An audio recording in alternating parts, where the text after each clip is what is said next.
3.5 decades ago, meeting a princess sparked my curiosity about monarchy. What I learned over the years is why monarchies might hold the key to fixing today's broken republics. I was just a kid in the early 90s when my grandfather took me on a road trip to the church in Orleanists, south of Belgrade in Serbia. It was crowded, hot, and I was confused. My mind was on anything but politics. But then something happened that changed everything. My grandfather nudged me forward. There, standing before me, was an elegant woman with a large hat and a warm smile. I had no idea who she was. Turns out, I was face to face with Princess Linda Karađorđević, part of the royal family of Serbia. At the time, I did not know what that meant, but it planted a seed in my mind that would grow for years to come. I started wondering, what is a princess? Do we even have a king? After all, our royal family was in exile, so it wasn't like King Arthur riding into battle.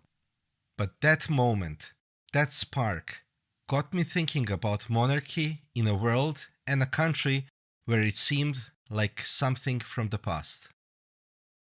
Now, most people living in republics never really think about monarchy. When they do, it's often with two extremes in their mind. Either the monarch does nothing, just living in palaces and attending parties, or at the other part of the extreme, they are seen as tyrants ruling with absolute power. But the reality of modern monarchies, especially in parliamentary democracies, is far more interesting and way more relevant than people might think. A constitutional monarchy is where a monarch, a king or queen, reigns, but does not rule. They represent the state without actually running it. Monarchies like the United Kingdom, Sweden, and Japan operate in this way. The monarch plays a vital symbolic role, serving as a unifying figure, while the actual governing power lies in the hands of elected representatives, the parliament and the prime minister. So let's break it down. Imagine your country is a car. The prime minister, elected by the people, is driving. The parliament, they are the passengers, debating where to go. And what about monarch? They are not even in the driver's seat. They are more like the seat belt, there for protection, tradition, and stability. They don't control the car, but they ensure that everything stays in check, especially in moments of chaos. Monarchs perform key ceremonial duties. They open parliamentary sessions, appoint the prime minister, and give royal assent to laws. They do all of this without actually governing. So why is this? Because their power is symbolic. They represent the stability and continuity of the nation. But you might ask, why keep monarchies at all?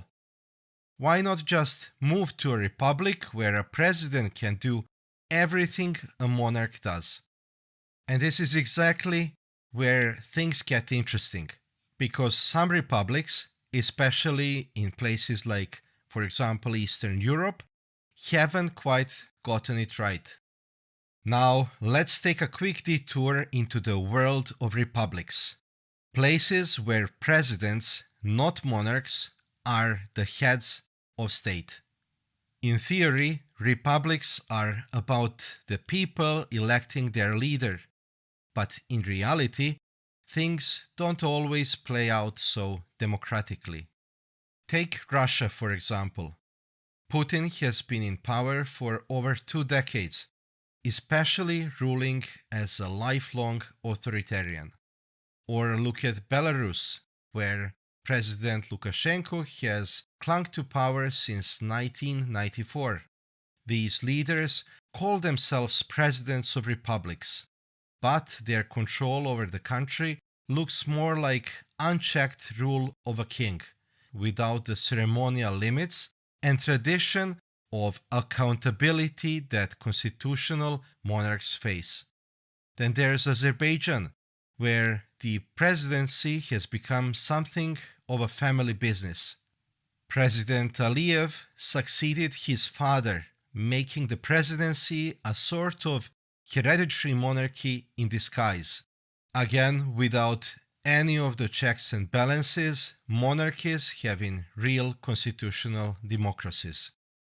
The problem with these republics is that power gets concentrated, often in the hands of one person or one family, and there's little to no mechanisms to stop them. In a constitutional monarchy, that doesn't happen. The monarch's role is kept in check by a constitution and democratic institutions. So why are monarchies still relevant?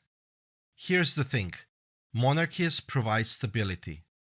In countries like Norway, Sweden, Denmark, and even Japan, the monarch serves as a constant through political ups and downs. They don't take sides, and their neutrality helps to keep the state stable even when governments change. In Spain, for example, the monarchy helped stabilize the country after decades of dictatorship under Franco.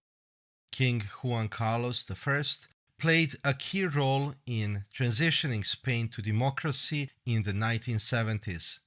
Imagine a system where the head of state is above the fray of politics, serving the people without ever trying to rule over them.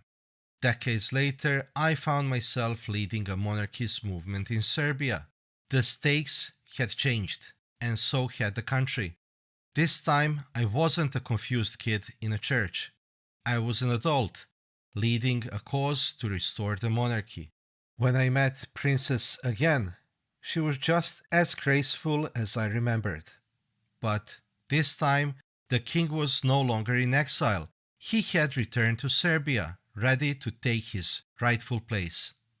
The monarchy isn't just a relic of the past. It is waiting, like a safety net, to bring stability back to Serbia. You might be wondering, why restore monarchies at all? What's the point? And here's the thing. Monarchies have adapted. While many republics have slid into authoritarianism or corruption, constitutional monarchies have thrived, providing neutral, stable leadership in times of crisis. Countries like Russia, Belarus, Azerbaijan, or Serbia could have benefited from a system where the head of state wasn't competing for political power, but instead standing as a symbol of a national unity. So what did I learn after meeting a princess all those years ago? Monarchies aren't about pageantry or outdated traditions. They are about offering a better way to govern, a system where history, unity, and democracy can thrive together. As more republics face growing instability, perhaps it's time to look back at what monarchies can offer.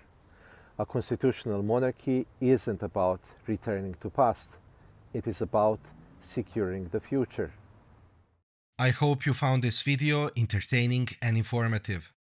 Let me know down in comments what do you think. And if you learned something new here, go and check one of these videos.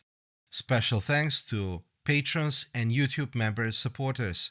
Your support is greatly appreciated. Thanks for watching. See you in the next one.